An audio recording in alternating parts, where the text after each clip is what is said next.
NAAC report ने वो सच सबके सामने लाकर रख दिया है जिस पर शायद ही किसी को यकीन हो।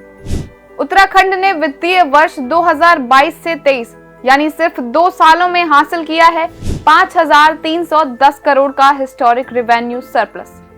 जी हाँ, जो स्टेट कभी बीमारू स्टेट कहा जाता था, आज वही उत्तराखंड उस इमेज को तोड़कर देश के सामने फाइनेंशियल डिसिप्लिन, ट्रांसपेरेंट पॉलिसीज और विजनरी गवर्नेंस का सबसे बड़ा एग्जाम्पल बन चुका है।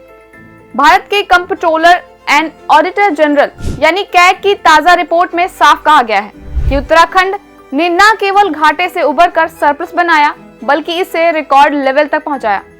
यह अचीवमेंट एक इकोनॉमिक फिगर ही नहीं बल्कि उस बदलाव की कहानी है जिसने इसे पहाड़ी स्टेट को सेल्फ रिलायंस और प्रॉस्पेरिटी की ओर मोड़ा है। रिपोर्ट के हाइलाइट्स पर नजर डालें तो 5,310 करोड़ का रेवेन्यू सरप्लस, राज्य की फाइनेंशियल हेल्थ में रिमार्केबल इंप्रूवमेंट, और ये सब संभव हुआ है गुड गवर्नेंस और अकाउंटेबिलिटी की वजह से। मुख्यमंत्री पुष्कर सिंह धामी ने इस पर कहा कि ये आंकड़ों की जीत के साथ साथ विकसित भारत के संकल्प की दिशा में एक मजबूत कदम है। उत्तराखंड ने पारदर्शिता और अनुशासन से ये साबित किया है कि किसी भी राज्य की तस्वीर बदली जा सकती है।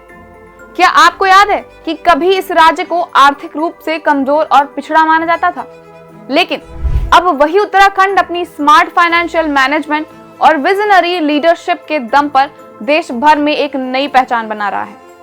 इस रेवेन्यू सरप्लस का सीधा मतलब है विकास कार्यों के लिए ज्यादा रिसोर्सेज, इंफ्रास्ट्रक्चर और सोशल वेलफेयर में निवेश और आने वाली पीढ़ियों के लिए एक मजबूत आर्थिक नींव। तो आज ये साफ हो गया है कि उत्तराखंड अब सिर्फ प्रकृति और पर्यटन की धरती नहीं है बल्कि माइलस्टोन्स और सरप्लस की धरती भी है। और ये उपलब्धि केवल इतिहास ही नहीं लिख रही, ये आने वाले भविष्य की नींव भी रख रही है। उत्तराखंड की इस यात्रा ने सबको साबित कर दिखाया है कि from deficit to surplus, from mountains to milestones, the future is unfolding right here. ऐसी और खबरों के लिए बने रहिए हमारे साथ और देखते रहिए दस्तक टाइम्स।